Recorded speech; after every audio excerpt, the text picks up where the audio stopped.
Hey guys, my name's Pavo, and I draw things on the internet. That was a bad opening. So for context, I wanted to start a channel for a while now, and I was having a hard time deciding on what I wanted to do. Then I decided, with my big caveman brain, thinking of like big brain things, going, hey dummy, you do art, make an art channel. And I was like, that is a good idea. So now here we are. I want my channel to have a kind of vibe like Lavender Town, where I pretty much do art tips, art tricks, redesigns, all that kind of stuff, and all that jazz. So yeah, now we're here. Moving on to today's topic. I'm a pretty big gamer, if my art pages didn't make that abundantly clear with the amount of game fan art I post on them all the time. I have a problem. So, a game that I was actively following back in like 2014, 2015, that now I passively follow. And when I say passively, I mean YouTube videos from this content creator appear in my recommendeds, and I watch them, to hate watch them, because I'm a bit. That's sociopath. I mean Yandere Simulator. I'm not gonna get flagged. So I noticed this trend on YouTube recently of a lot of art followers and content creators redesigning Yandere Simulator characters, and I saw that and I was like, I want to do that because I'm uncreative and unoriginal. You clicked on this video, you know what we're redesigning the Protagonist Yandere Simulator.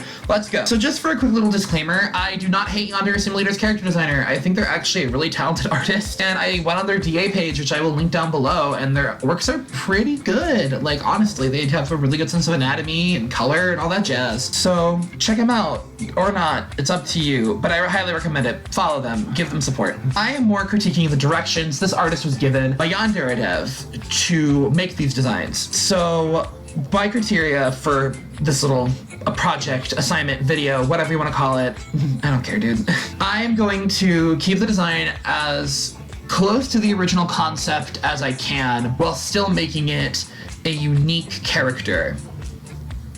Why is that my criteria? Why do I hate my... So to begin, top of the head, hair. Everyone has hair. Well, some people don't. We're starting with her hair. So Yandere Dev has said that a schoolgirl with black hair, fringe, and ponytail is Yan-chan's thing. It's not her thing because of how original it is. It's her thing because that's just what we're used to at this point. So I decided to take that concept and run with it, since that's what she's kind of known for due to familiarity. I added a little more volume to the ponytail, because I actually do really like ponytails on characters, sue me. But I added a bit of a ponytail, I added more volume to it to make it a little more interesting with a bit of a wave and a curl, because I think that just looks a lot better than just a flat ponytail that goes down, like straight. So, makes the design look kind of cool. For the bangs, when I was doing like research and looking up photo reference for the outfit, I noticed this popular sort of choppy bang look that a lot of schoolgirls have been doing. And I was like, hey, that actually looks pretty cool.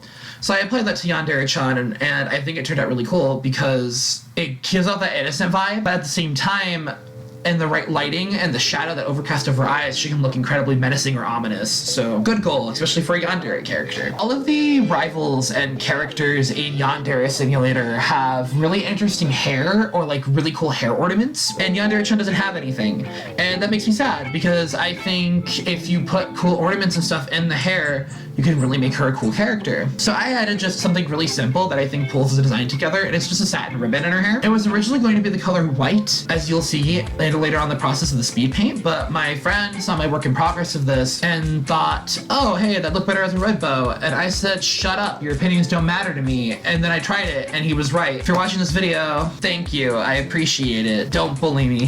So, the outfit. This needed the biggest overhaul, due to the fact that the outfit Yandere-chan's wearing right now is called a sailor fuku, or a sailor uniform, that is worn by Japanese middle schoolers. Yandere Dev, though these characters are 18 plus, you know what? I don't want to think about it. That's a bad thought. We're moving on. Nowadays, Japanese high schools tend to go off of a private school Western approach to uniform design, which is like button-ups, blazers, vests, pleated skirts, dress pants, loafers, that kind of stuff. So that's what I really used as my basis for this design. I decided to give her just a really regular button-up with long sleeves that's really poofy. I like poofy sleeves, so I give them pretty much to all my characters, and I have the ability to.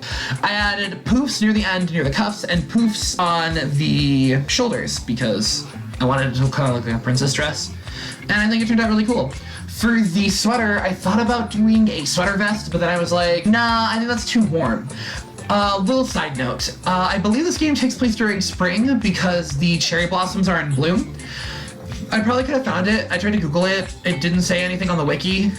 And I didn't want to download the game, and I was lazy, so I was gonna assume it's in spring. So I wanted the outfit to have the not too hot, not too cold sort of ability to adapt. So I felt like this sweater was too warm for that. Footnote over.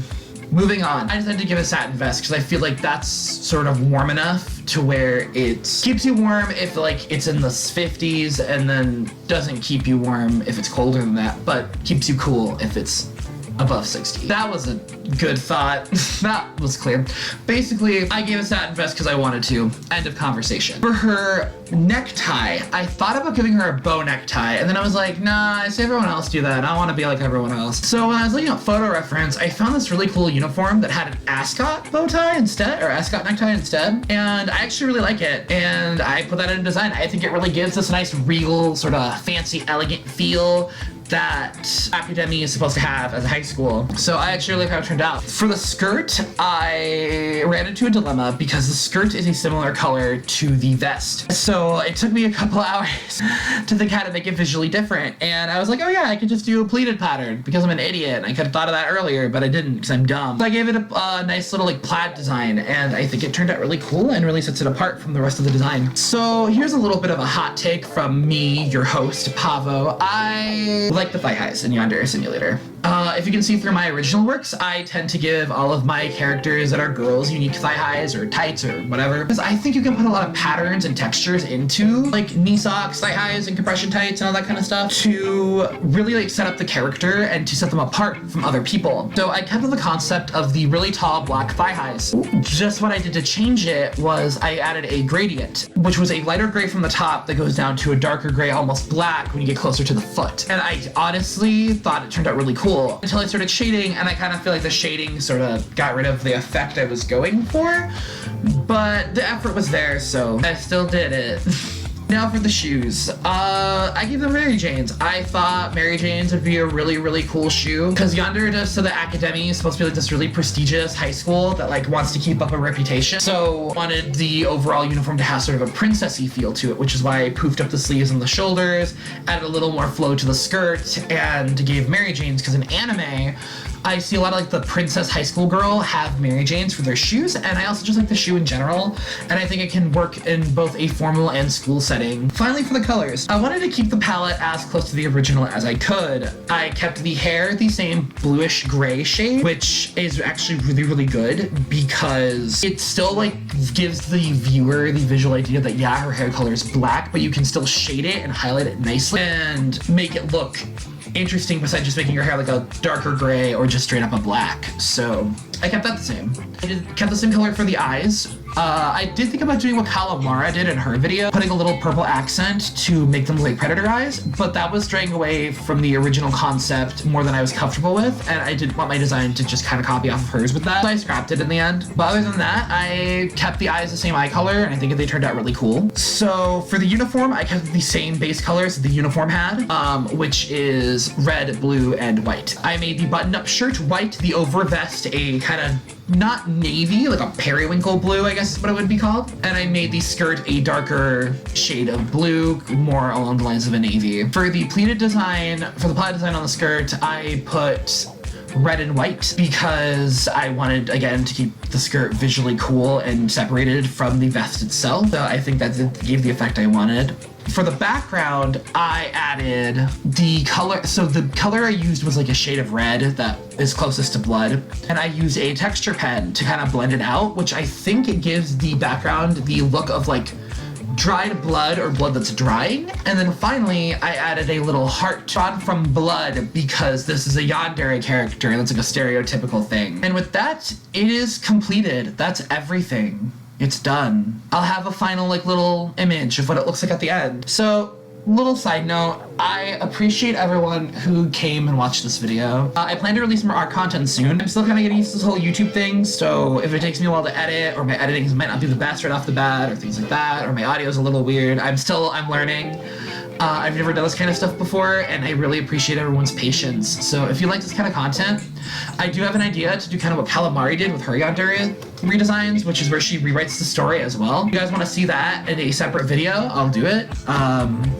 and stuff. I have some other video ideas planned out, and yeah, that's about it. I appreciate everyone. I hope you'll consider subscribing if you like my content or my style of humor, which isn't that funny in all actuality. But yeah, again, thank you guys so much for watching, and I'll talk to you guys later. Ciao.